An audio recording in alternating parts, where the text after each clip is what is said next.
Welcome to the Rabbi and The Shrink. This is Dr. Margarita Gurri, the Shrink, misbehavior expert, and this is my favorite rabbi, Yonason Goldson. The good rabbi and I are delighted today that we have one of my dearest friends. I was going to say dearest and oldest, but oldest is touchy now, isn't it? Her name is Julie Thompson, and she is the Auditing Alliance professional. Welcome. Thank you. I am so glad to be here, and I appreciate the invitation. Well, I've been nagging you, telling you I wanted to have you on, and you've been very busy because you've been doing good things. So I'm allowed to brag on you a bit. And since you're a dear friend, I'm going to brag a little differently than I normally do. I met Julie at a meeting for the National Speakers Association, the Florida chapter. She was just in the back of the room with me, and we didn't speak a lot at first. I got to know her by her deeds. Rabbi, I'm sure there's a good story that you could tell about that. And we just seem to get along. And so we've been friends for a long time. She's a secret hidden CPA. I didn't know any of these credentials because she doesn't brag. So that's my job. She's a CGMA, which I had to look up. It's a Chartered Global Management Accounting, which is not something everyone does. She's a CPEA, Certified Professional Environmental Auditor, and she's got a certificate in diversity, equity, and inclusion, which I think is way cool. And Julie is someone who's always trying to better herself and for the sake of her industry. So much so that in 2021, she won the Environmental Auditing Lifetime Achievement Award from the Board of Global Environmental Health and Safety Credentialing for contributions she was just always there, furthering the agenda. And now I think it was last year, 2020, right, Julie, that you founded the Auditing Alliance? In 2020, yes. Oh, I mean, not last year, in 2020. Yes, June, I'm coming up on a 2-year anniversary. I know, isn't that something? Congratulations. Thank you. And I'll ask you to tell more about that, but she founded it because she noticed that there was a need, and some of her earlier work led her to how she's defining it. And now she's getting so well known that they're in the process of working on standards and ethical codes in an updated way. Bless you. Hi, good one. So you're allergic to standards that aren't defined. That's good. I like that. That was very good. All right, so welcome. You and I've talked about it. We know that auditing is the last line of defense. So what is auditing defending, and what does that have to do with ethics? Well, first of all, I don't know that I would say auditing is actually defending, so to speak, but it is often described as being that last line of defense. Organizations typically set up processes and systems so that it works the right way in theory all the time. But as we know, sometimes things either aren't designed correctly, or there may be human error or some other reason why things don't go as planned, and you need the auditors there. So most people are familiar with either IRS because you can get audited, or there's at least that fear of being audited, or you're familiar with financial auditors in many organizations, including governmental organizations. So there are also laws and regulations that require auditing to be done primarily in that financial realm. So when you shift that over into my arena, which is environment, health, and safety, you have the same types of goals. You still expect to see the systems there so that things go right all the time, but the spin is from an environmental health and safety perspective. So you're trying to prevent or make sure that if something bad does happen, that it is handled as quickly and effectively as possible to minimize either someone being hurt or, hopefully not actually dies from something, but also negative impacts to the environment, which could be an actual release, but it also could be part of your routine operations that something, you're using a raw material that isn't the best alternative from a green, so to speak, perspective. So there is a lot of controversy in particularly the EHS world, probably more so even than the financial world, about whether or not you shouldn't just trust your employees to do the right thing. I mean, you typically are not going to hire someone that you don't trust. You certainly, if you find out that you can't trust them after you've hired them, hopefully you're not keeping them on. But there is the argument to be made, and I would say I am one of the ones that would subscribe to trust but verify. If you really do have trustworthy employees, I don't see any reason why they should worry about someone checking and making sure that they did do things, correctly. It's not always just about the doing it correctly either. It can be looking for opportunities for improvement. So maybe everything is working the way it was designed. You haven't had any incidents or accidents, but that doesn't mean that over time you can't improve. So how does all that tie into ethics? Well, in all kinds of ways. First of all, the auditors themselves have to have ethics. The organizations have to be ethical. And we can get into different aspects of that. Margarita, when you and I had talked previously, I had even mentioned, I think as an individual, whether you're an auditor or not, your ethics start with where you choose to be employed. And that's whether or not you work internally at an organization or whether you're a third party providing services to another organization. So an example that comes to my mind is if you think that there should not be, say, sexual discrimination, but you find out about a company that maybe you thought you would like to work for, that they have a history of that, or there's a lot of lawsuits going on at the time that they have been, and maybe they're criminal, but maybe they're civil lawsuits or settlements for that matter, that might provide non-disclosure regarding the circumstances and the outcomes. You have to decide, is that really a company that you want to work for? And if you are, in fact, a third party, I think you face the same issues, but you face them more often because you probably don't have just one client. You need to be looking at every single client. And you have to be thinking ahead of time about what are those criteria and what kind of research are you going to do. Having said all that, I also believe, though, that people do deserve a second chance. If just because you've had, let's just say, if you've misbehaved in the past, it doesn't mean that you can't correct that behavior, improve that behavior, and hopefully avoid doing those same things, going forward. But I think there are a lot of ethical questions rolled up in all of that. You've certainly given us plenty that we can talk about for the rest of the show, Julie. And in particular, the idea that we come back to again and again is that ethics has so much to do with mindset.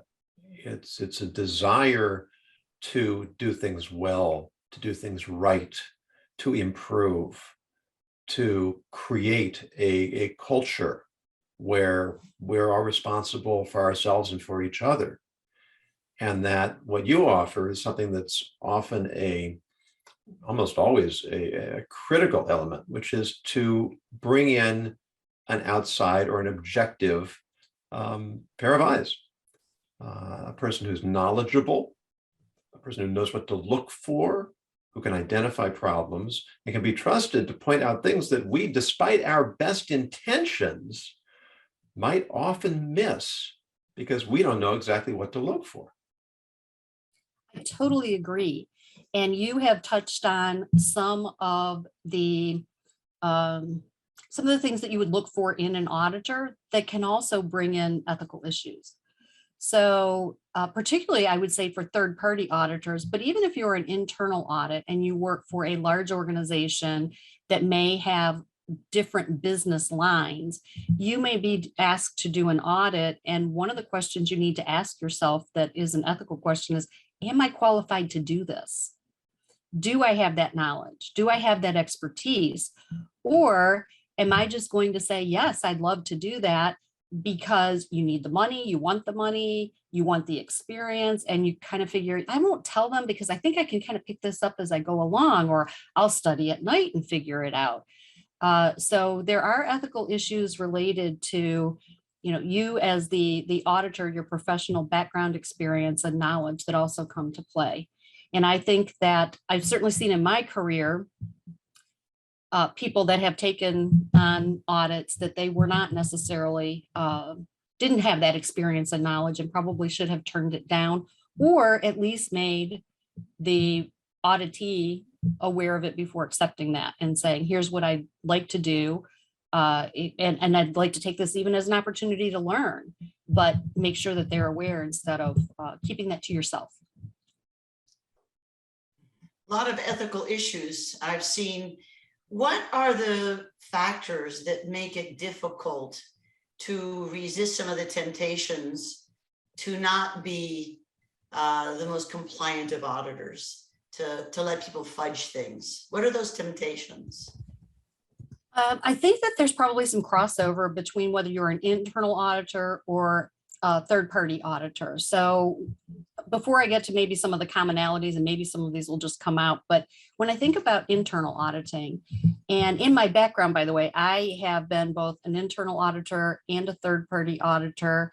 I have been in an accounting department where I was the audited person. So I've been on basically all sides of this. Good. And one thing that I definitely recognize is, particularly in internal audit, if you work for a large organization, particularly one that is publicly traded or that they are frequently in the news, you will often find that there's a lot of pressure if it's financial auditing we're talking about, but the same thing can be true in health and environment, health and safety, that things are really, it's the one-off, or that's not material, or, oh, we're going to get that corrected and it doesn't matter anymore. And it's to meet the expectations of the public, whether it's the SEC, whether it's investors, whether it's the news media, could be your customers. And that is definitely a challenge when your livelihood, and if you've got family, but even if you're a single person relying on that, depending on where we are with respect to the economy and other job opportunities, there can be a lot of pressure from that.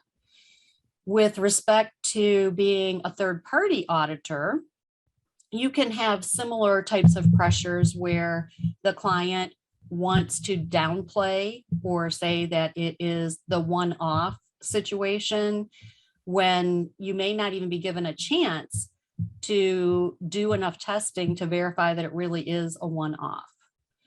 I can give you an example that I see often in the environmental health and safety world, which is you go out to a facility and you're in areas where employees and visitors should be wearing safety glasses.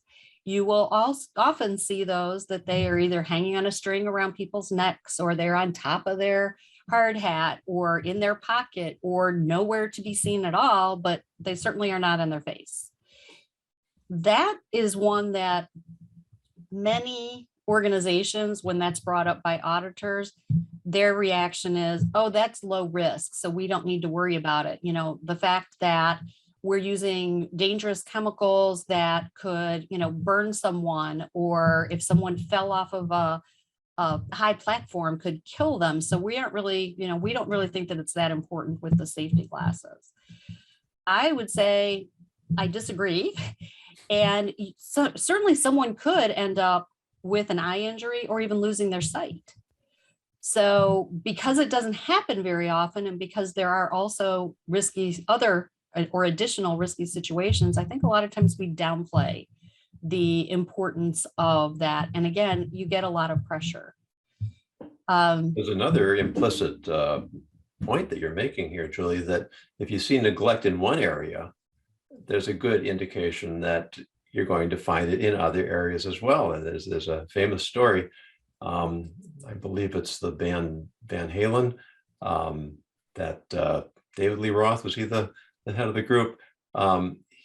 They would have these elaborate sets that they would make the head of the organizer responsible for setting up, because they just couldn't carry that much equipment with them.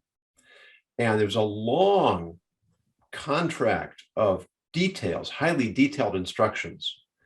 And buried in the middle of it was there had to be a bowl of M&Ms with all the red M&Ms removed. And people thought this was just this sort of excess of these rock stars. They're just temperamental. Well, what it actually was a tripwire. He would go in, He would look for the M&Ms. He would check to see if they had taken the red ones out, because that was his indication that they had read every detail, because the props and the sets were so elaborate that if things weren't done properly, people get hurt. Yes. And so on the one level, we have to know what we can do. We have to know what we need to rely on others for. And then we have to have some sort of a system for, as you said, trust but verify. Yes, that's a great example right there. I love that one. I do too. See, the rabbi, he's always got good stories.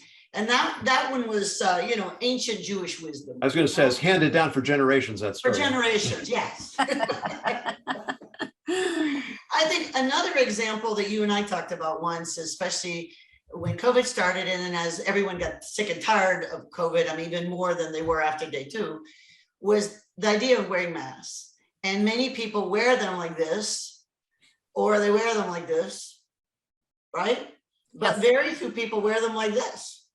Yes. And it's fascinating to me how I know the quality of an airline, for instance, when, like for Delta, one of the things that endeared Delta to me is that, you and I fly a lot. So I'm on a plane and they do the social distancing to the extent that they can on an airplane.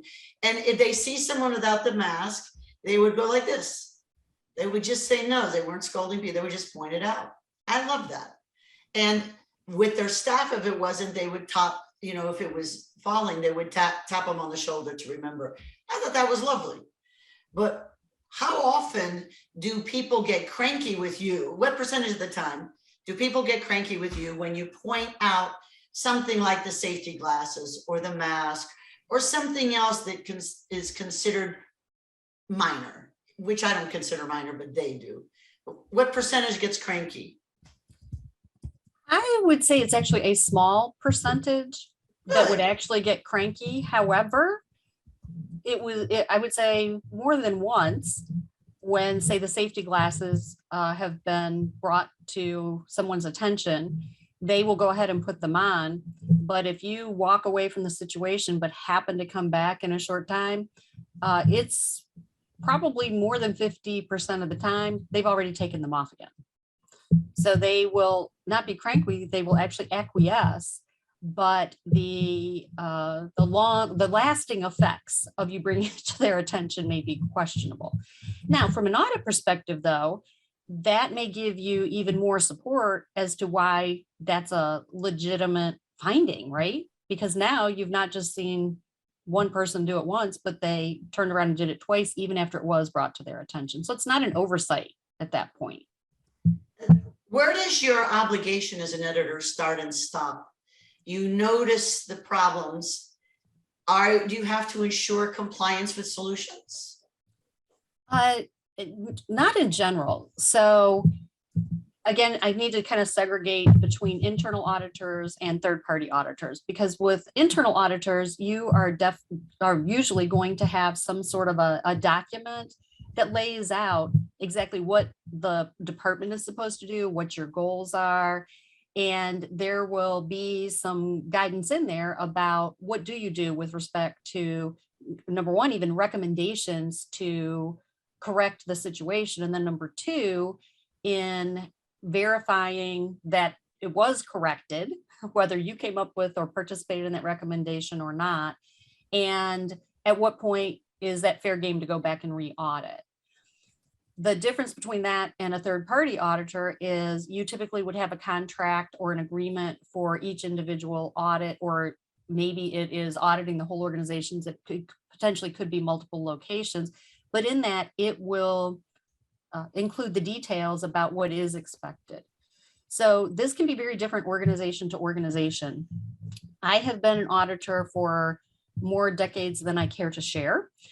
And when I first started in as a CPA in public accounting, we didn't very regularly get involved in helping to develop recommendations. But having said that, some of that's pretty easy. You booked a number wrong, your transaction system isn't working right. So that's a little bit different. But as time has gone on, over the years, there's been questions about the value of auditors. How do we share or make sure that organizations recognize that this is a valuable service? So some, particularly internal audit departments, have shifted some of their time to where they've become more of a, or provide more of a consultancy role. Oftentimes when you see that transition, then you see that the company that they work for will say, hey, while you're out there, you've done the audit, we'd like you to either develop the recommendations or work with the people responsible for that to develop the recommendations. And then you've got, okay, so you've developed this, those recommendations may or may not be included in a report, but whether they are or not, you may also have some responsibility to go back and verify that whatever those recommendations were, that they got implemented, or that they're in process of being implemented. They may be longer term or big dollar investments. Or it might even be shifted if it were minor to say, hey, we're on a 3-year audit rotation. We'll just check that when we come back in 3 years. And third parties, it can be the same thing. You might go back to the same locations, or you may, and in both situations, you may be able to accept documentation that's sent to you electronically. So if they had a problem on a report, they may need to send you copies of a letter where they notified a regulatory agency about the change, or a revised report, or memos from, or I'm sorry, minutes from meetings that document what they're doing.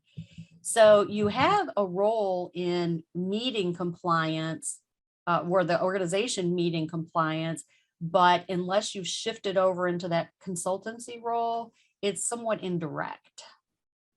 You remind me that the Jewish concept of repentance is not just about clopping my chest and saying I'm sorry. It's about recognizing where I've gone wrong, why I've gone wrong, and creating a plan for not repeating the same mistakes again and again. So as you're describing this consultancy role, whether you as the auditor take that role or whether somebody follows up with it, it's absolutely indispensable, because knowing what we've done wrong is not going to guarantee it gets fixed unless there's some genuine motivation and a concrete plan of action. And of course, that applies not just to our businesses, but really to every aspect of our lives. I totally agree. And I have an example for you. I worked for a client several years ago that my first year that I was auditing with them, and this is a large company that has a number of locations. I was a third-party auditor, but a lot of the team actually worked for the company. Their structure was that they primarily actually had internal auditors. So I went to several locations with, I believe it was about two other people. We got to one location, and unfortunately, one of the other auditors fell quite seriously ill. So the third auditor took them to the hospital, and they left me behind to continue the audit because I wasn't going to be of any service at the hospital. Well, we've gotten to that point in the audit where we were supposed to verify things that had been found in the previous audit. Or I'm sorry, I shouldn't say we were supposed to verify them. They handed me a list and said, here's all the things that were found in the previous audit. You can work on this. That was the extent of my instructions. So they left, and I pull out this list and I start looking through it, and I'm thinking, well, I'm supposed to work on this. What exactly am I supposed to do? Well, my prior audit experience kicked in. And I thought, oh, clearly they want me to go verify these.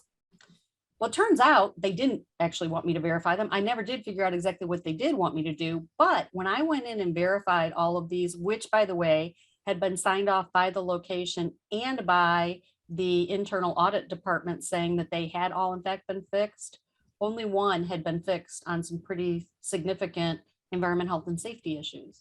Wow. And so that, of course, became a much larger issue in and of itself. So to me, that's an extraordinary example. I will say I have never found something like that to that extent, but that was a company that felt like we hire good employees, and the verification piece is minimal. So that's a little scary, isn't it? Yes. I think with the issue of ethics, then I think it's pretty clear cut. Something needs to be done. One of the things I like that what you're doing in your auditing alliance is you're providing professional development for continuing education units for whatever credentials various groups have. And some of that is understanding not only how to have those discussions, but how do you manage those ethical dilemmas and those dilemmas that are just workplace efficiency dilemmas, right? I mean, that's hard. So where do most beginners fall down on that? They see a verified list that is not quite accurate. Where do they usually fall down there? What skills and mindsets let them down? I think as a new auditor, you often feel, I don't know if it's shy or intimidated or a little bit of both, insecure even. And if you run across something, you are actually literally afraid to ask someone. You know, you don't go and say, what do I do with this? Now, in my case, I had tried to reach out, but I couldn't get anybody that had an answer right away, and I didn't want to waste time. And that may be another concern that a new auditor has, is I want to be efficient in what I do as well. But I think that as a new auditor, the biggest issue is being afraid to ask questions. I talk about the three enemies of ethics, and enemy number 2 is fear. That we're projecting all the different consequences that might happen if we act or don't act, rather than balancing those. And if I'm afraid to act, well, what are the consequences if I don't act? Restore a certain amount of equilibrium, and not just take the line of least resistance, or go with the flow, as we say in California, right? Because it's, I'm doing my job. It's sort of like now the auditor's saying I'm in compliance, whereas that might not be enough.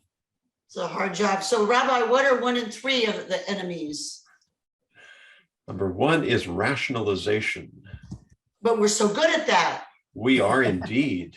And that's what 3, makes it so dangerous. It is. We are highly practiced at it as well. Oh, it's a hobby. Yes. No. Right. And the third one is deflection. Right? Someone else did worse. Wow, that's. And I really like that you brought up the rationalization. And again, what I find interesting is you will find that both auditors rationalize and auditees rationalize. So the auditees tend to rationalize, it's not a big deal, it's immaterial, nobody's gotten hurt so far, which is also the deflection aspect too. But oftentimes when auditors are, faced with these ethical decisions, then they start to try and rationalize, why is it okay to let the client or the auditee win, so to speak, on this? Can I justify saying, or not reporting about the safety glasses issue or something else? So you can see that rationalization from both sides. Yeah, and I mean, it's kind of the whistleblower's dilemma too. Yeah. Yes. I may be setting myself up for pain and trouble and difficulties that I don't really deserve to undergo. Easier for me to just keep my mouth shut. Absolutely. It takes so much courage to do the right thing. And it also takes communication skills. And like you talking about them being insecure. I love the fact that you give people that network, that if they're not sure about something, they know where to turn to your auditing alliance. Thank you. So I very much appreciate about what you do that. Since I do know you, Julie's one of the most ethical, thoughtful people I've ever met. And so I'm in good company today. So if I don't know what to do, I know who to call. How do I handle this? What if I don't do it? What if I do it, right? You said something at the beginning, Doctor, that really resonated with me. You said that Julie by her deeds. You knew her first by her deeds. And that's really, anybody can talk a good game, but it's really our actions that demonstrate who we are. The biblical model for this is David and Jonathan. And the sages say that there is no greater example of true love than David and Jonathan. So interesting, they pick two friends rather than a husband and wife or intimates. And that's part of the point, is there was no physical relationship there. And in the famous story of David and Goliath, all of Saul's army, they're terrified to go out and confront this giant. And David, who's not even a soldier, says, well, somebody's got to do something. And he goes out and he faces the giant and he wins. And then he comes back. And King Saul says, who are you? And of course, here's a great opportunity for self-promotion, right? And he says, I am just the servant, the king's servant, the son of his maidservant. As he humbles himself to the greatest, I'm just doing what needed to be done. And then it tells us that Jonathan, who's the prince, he's going to be the next king. He sees David, he witnesses this whole event, and his heart became bound up with David's. They had never spoken to each other. Never. And yet he said, this is a person who represents the nobility of mankind and the Jewish people. And this is a person that I feel bound to. And eventually he gives up his claim to the throne for David, because he recognized that he's the better choice. And if we can conduct ourselves in a way that inspires others, we all win. Well said. Well said indeed. And our Julie does that. That's amazing.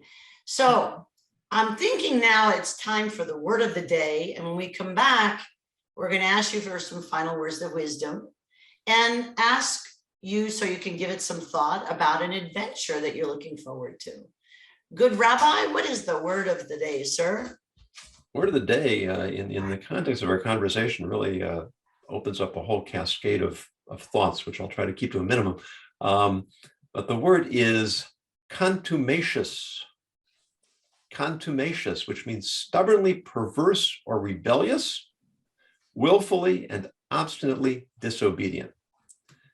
And I thought this word would be a good choice because one of my favorite quotes from Mark Twain is that there are three kinds of lies: lies, damn lies, and statistics. Oh, that's funny. And what he means is that we can gather information in a way that supports any conclusion we want to reach. That is so true. But what Julie, what you're doing is you're demonstrating how the gathering of information is just one step of what has to be a sincerely driven desire to make things better. And the other idea that comes to mind is in Judaism, we have a concept, the Hebrew word is called cheshbon hanefesh. It translates roughly as an accounting of the soul. But really, what it really means is a self-internal audit, not just for our businesses, but for ourselves, to take stock of ourselves, to evaluate. And sometimes that calls on us to have people, trusted advisors that we can ask, give me some honest rebuke, give me some honest criticism. Tell me what I need to hear, not just what's going to make me feel good. Because if we can hide our obstinacy and our willfulness behind a veneer of piety and virtue, and we're not serving anybody, we're certainly not serving ourselves. We're not serving the people around us. We're not serving the world we live in. So kudos to you for demonstrating to us the value of that concerted effort to recognize where we need to improve and how to actually turn that awareness into action. Oh, well, thank you. That was very nice. And I appreciate, again, the opportunity to be here. I cannot believe how time has flown. And I would just encourage people to stay true to themselves and to their families and to companies that they work for. And that is going to take a strong ethical backbone. And it helps to have a society. So the auditingalliance.org has all sorts of interesting blog items and events, professional development.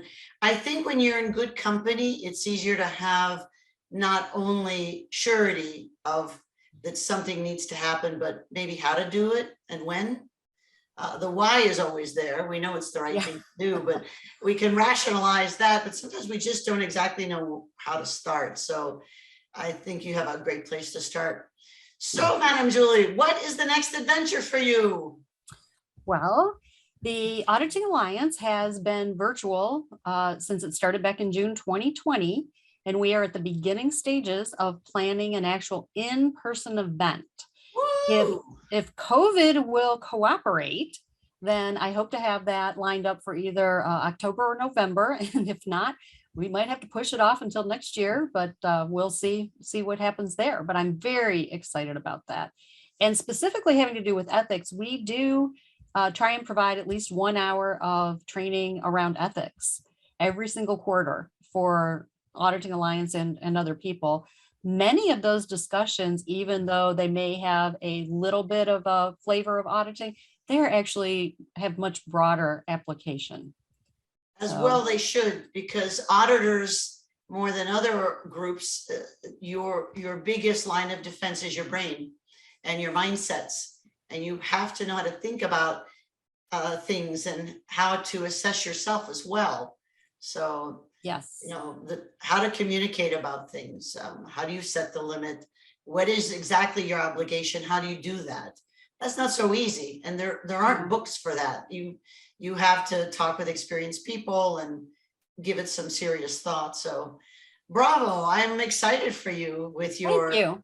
And I hope that if you can't do it in person, I hope you still do it live through your Zoom or whatever platform you're using. We will. Good.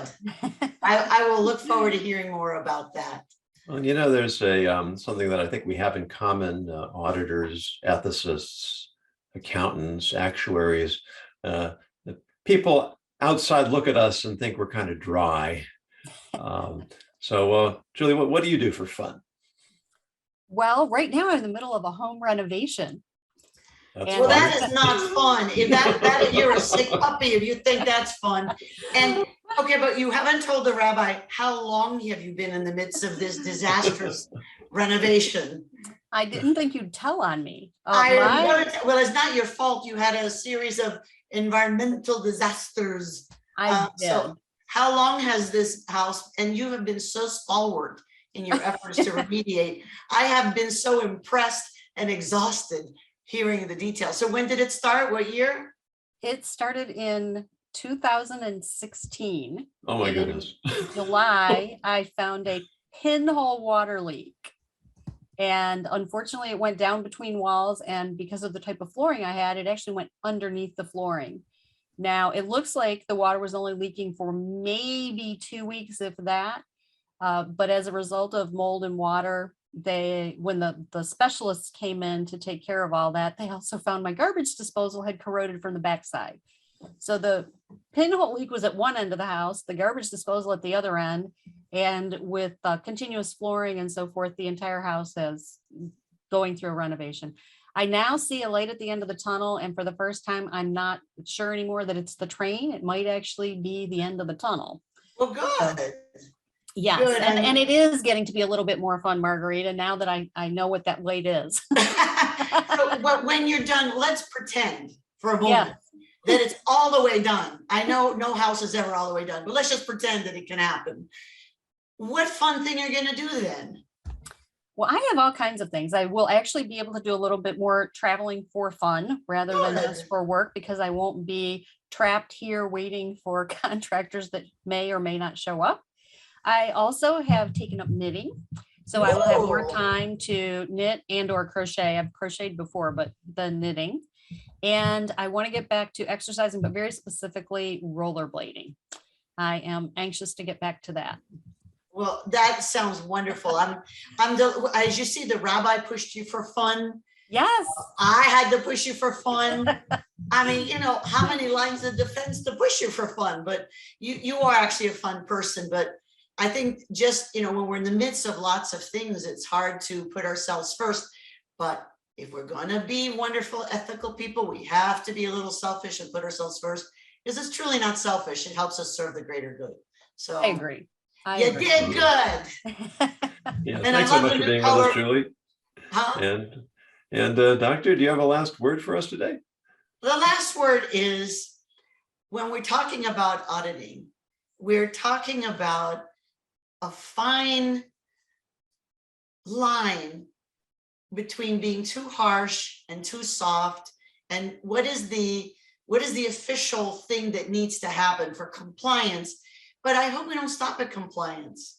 What is the aspirational goal, and how do we communicate it so everyone can find their best self, whether it's a business or a person doing their own ethical auditing or fun audit, whatever it is. I hope everyone has the courage and sense of joy that the world can be a better place if we all do well. That's all I have to say about that. Thank you for joining us on the Rabbi and the Shrink. And Julie, thank you so much for sharing your time with us. We're grateful. It was my pleasure. Thank you for listening to the Rabbi and the Shrink, Everyday Ethics Unscripted. To book Dr. Red Shoe, Dr. Margarita Gurri, or Rabbi Yonason Goldson as speakers or advisors for your organization, contact them at therabbiandtheshrink.com. This has been a Dr. Red Shoe production.